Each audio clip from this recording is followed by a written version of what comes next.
నిమిషాల నుంచి 20 నిమిషాల వరకు స్పష్టంగా ఆయన ఇచ్చిన జ్ఞానం చేత చెప్పడానికి ప్రయత్నిస్తాను. తండ్రి, నీ చేతులకు నా ఆత్మను అప్పగించుతున్నాను. లూకా సువార్త 23:46. యేసుక్రీస్తు వారు శిలువ పైన పలికినటువంటి 7 మాటలు. ఈ 7 మాటలు, 7 అనేది క్రిస్టియన్స్కి ఒక ప్రాముఖ్యమైన నెంబర్గా ఉంటుంది. ఈ 7 ఎందుకు అని అంటే, క్రికెట్ చూసే వాళ్ళకైతే 7 అనగానే ధోని గుర్తొస్తూ ఉంటాడు. ఎందుకు అనంటే అదంత ఫేమస్ నెంబర్. 7 అనగానే మనకి బైబిల్ మొత్తంలో ఒకసారి మనం చూస్తే 700 సార్లు 7 అనే పదం ఉందట. 700 సార్లు 7 అనే పదము మన బైబిల్లో ఉంది. రైట్. సబ్బాతు దినం అనంటే విశ్రాంతి దినం. ఈ విశ్రాంతి దినాన్ని దేవుడు సృష్టిని 6 రోజులు చేసిన తర్వాత 7వ రోజుని సబ్బాతు దినంగా చేశాడు, విశ్రాంతి తీసుకున్నాడు. ప్రకటన గ్రంథంలో మనం చూస్తే దేవుడు 7 సంఘాలు, 7 ఆత్మలు, 7 ముద్రలు, అంటే 7కు ప్రాముఖ్యత దేవుడు ఈ విధంగా ఇస్తూ ఉంటున్నాడు.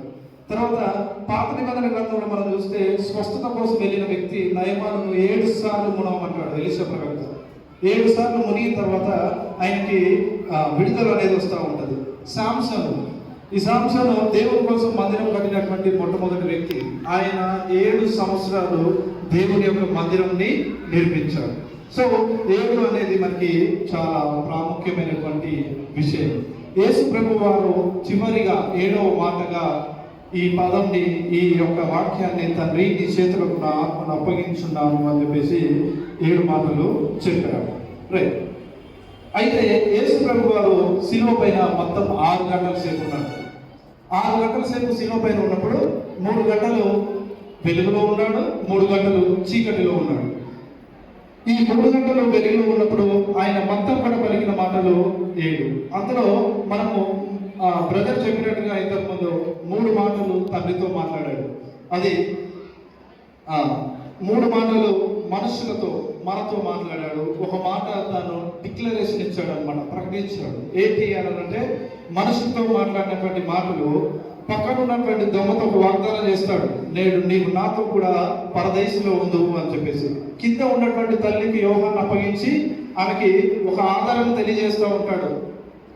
నేను వెళ్తా ఉంటున్నాను, సో తల్లి బాధ్యత నువ్వు తీసుకో అని చెప్పేసి యోహాన్ చెప్తా ఉంటాడు. చుట్టూ ఉన్నటువంటి మనుషులను బట్టి ఆయన చెప్తా ఉంటాడు, తప్పికొనుచున్నాను అని చెప్పేసి ఒక ఆక్రందన మనం చూస్తూ ఉంటాం. ఈ 3 మాటలు మనుషులకు దేవుడు చెప్పాడు. మరి తండ్రితో మాట్లాడినటువంటి 3 మాటలు ఏంటి అంటే, తండ్రి వీరేం చేస్తున్నారు, వీరిని క్షమించండి అని చెప్పేసి తండ్రికి మొదలుపెడతా ఉన్నాడు. తర్వాత నన్ను ఎందుకు చేయగలిచావు, దేవుడు అప్పటి వరకు ఆయన చేతిలో ఉంచుకుంటాడు. అప్పటి వరకు ఆయన చేతిలో ఉంచుకున్నట్టు దేవుడు ఆయనని విడిచివేస్తాడు. విడిచివేసినప్పుడు నన్ను ఎందుకు చేయగలిచావు అని చెప్పేసి ఇక్కడ విలాపంని దేవుడు తెలియజేస్తా ఉంటాడు. ఇక్కడ నా ఆత్మను నీ చేతికి అప్పగించున్నాను అంటే సమర్పణతో కూడినటువంటి సంతృప్తిని ఇక్కడ తెలియజేస్తా ఉంటున్నాడు.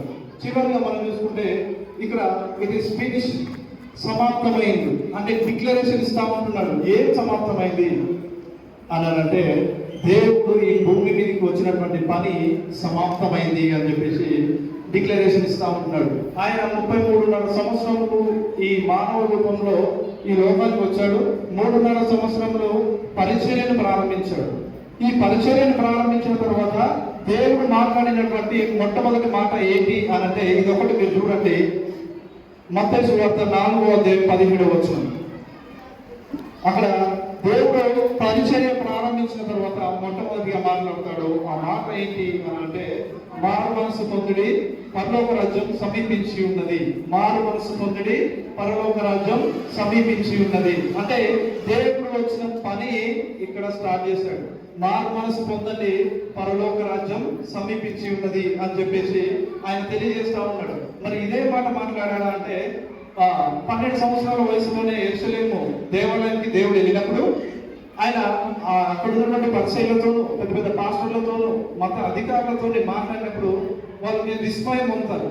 ఈయనకి ఏంటి ఇంత జ్ఞానం, ఈయన ఏంటి మనకు తెలియని విషయాలు మాట్లాడుతూ ఉన్నారే అని అన్నప్పుడు వాళ్ళ తల్లిదండ్రులు ఆయన మర్చిపోయి కంగారు పడి వెళ్ళి మరలా వచ్చినప్పుడు ఆయన ఒక మాట చెప్తా ఉంటాడు, మీరు నన్ను ఎందుకు వెతుకుతున్నారు, మీరు నన్ను ఎందుకు వెతుకుతున్నారు? నేను నా తండ్రి పనుల నిమిత్తం ఉండవలనని మీకు తెలియదా? అంటే దేవుడు తాను ఒక ప్రణాళిక ప్రకారం ఈ లోకానికి వచ్చాడు. ఈ లోకానికి వచ్చిన తర్వాత ఆయన 12వ ఏట నుంచే ఆయన ఏం చేస్తా ఉన్నాడు అంటే దేవుడి యొక్క పనిని ప్రారంభించారు. మరి దేవుడి యొక్క చిత్తాన్ని, దేవుడి యొక్క ప్రణాళికని నెరవేర్చడానికి దేవుడే ఎందుకు రావాల్సి వచ్చింది? జనరల్ గా మనం ఏదైనా పని చేస్తూ ఉన్నప్పుడు నా బదులు మీరు వెళ్ళొచ్చు కదా, లేదంటే ఇంకో వేరే వాళ్ళని మనం పంపిస్తూ ఉంటాం. మరి దేవుడే ఈ లోకానికి రావాల్సినటువంటి అవసరం ఏముంది అనేది మనం చూస్తే, ఒక రాజు ఉన్నాడు. ఆ రాజు చాలా పెద్ద రాజ్యాన్ని నిర్మించాడు. ఆ రాజ్యాన్ని నిర్మించినప్పుడు ఆ రాజ్యంలో కావాల్సినటువంటి సకల సౌకర్యాలను అందులో ఉంచాడు. ఆ సకల సౌకర్యాలను అందులో ఉంచి ఆయన చెప్తా ఉంటాడు, అరే మీరు ఇది మొత్తం తిరగండి, ఏంటంటే అడ్డుకోండి, కానీ ఆ మూల పాత్ర పోదు, అక్కడ ఒక చెట్టు ఉంటుంది, ఆ వాసన పీల్చుకుంటే మీకు రోగాలు వస్తాయిరా అని చెప్పేసి అంటాడు. కానీ మనుషులు ఏం చేస్తూ ఉంటారు అంటే మనం ఏదైతే వద్దని చెప్తా ఉంటామో దాన్నే చేస్తూ ఉంటాం. సో తను కూడా ఏమైపోయింది అంటే అటు వెళ్ళొద్దని నేను చెప్పిన వైపు వెళ్ళాల్సి వచ్చి అందరూ ఒక్కొక్కరుగా వెళ్ళి వాళ్ళంతా కూడా రోగాల బారిన పడిపోతూ ఉన్నారు. అప్పుడు రాజు తెలిసింది, రాజ్యం అంతా ప్రజలంతా కూడా రోగం బారిన పడిపోయారు, వాళ్ళంతా కూడా చావుకు దగ్గర అయ్యారు. మరి ఇప్పుడు వాళ్ళ పరిస్థితి ఎలా అన్నప్పుడు రాజు దగ్గర ఉన్నటువంటి కొంతమంది సేవకుల్ని రాజు పంపిస్తాడు. ఆ సేవకుల్ని పంపించినప్పుడు ఆ సేవకులు వెళ్తా ఉంటారు, వాళ్ళు కూడా అదే రోగంలో పడిపోతూ ఉంటారు.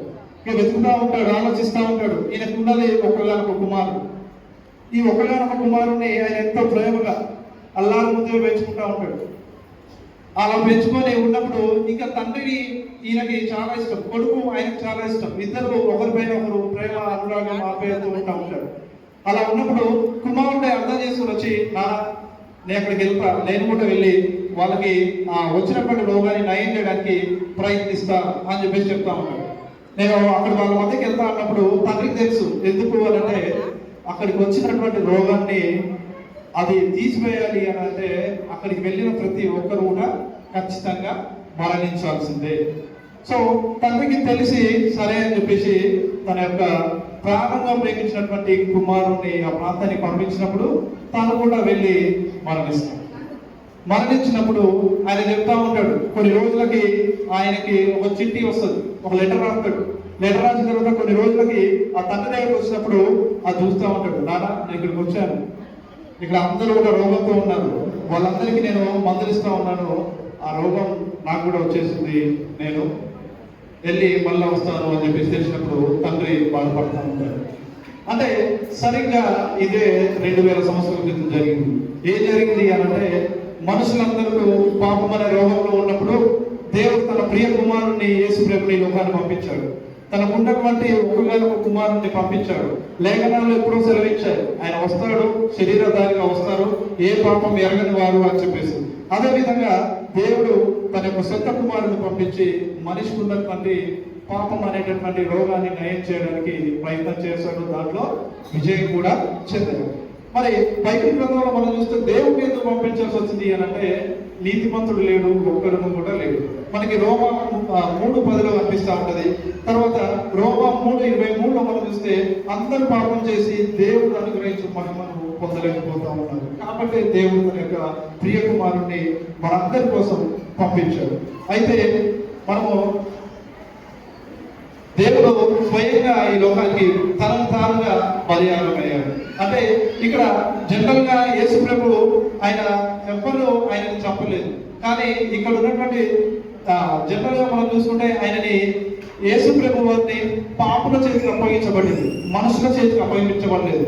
ఒకసారి మత్తయి సువార్త 26వ అధ్యాయం 45వ వచనం చూస్తే అందులో దేవుడు మనుషుల చేతికి కాదు పాపుల చేతికి అప్పగించబడ్డాడు. ఎందుకు పాపుల చేతికి అప్పగించబడ్డాడు అంటే ఆయన వచ్చింది పాపుల కోసమే.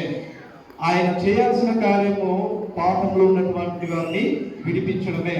సో ఆయన పాపుల చేతికి అప్పగించబడ్డాడు. మరి ఆయనను చంపింది ఎవరు? ఈ లోకంలో పాపులు ఆయన చిత్రహింసలు పెట్టిరు, మనకు తెలుసు. ఆయన కొరడలతో కొట్టిరు, తర్వాత ఆయనని పిడిగుద్దులు గుద్దిరు, ఆయన మీద ఉప్పు వేసిరు, ఆయనకి శిలువ మరణం పొందినంతగా ఆయనని హింసించరు. కానీ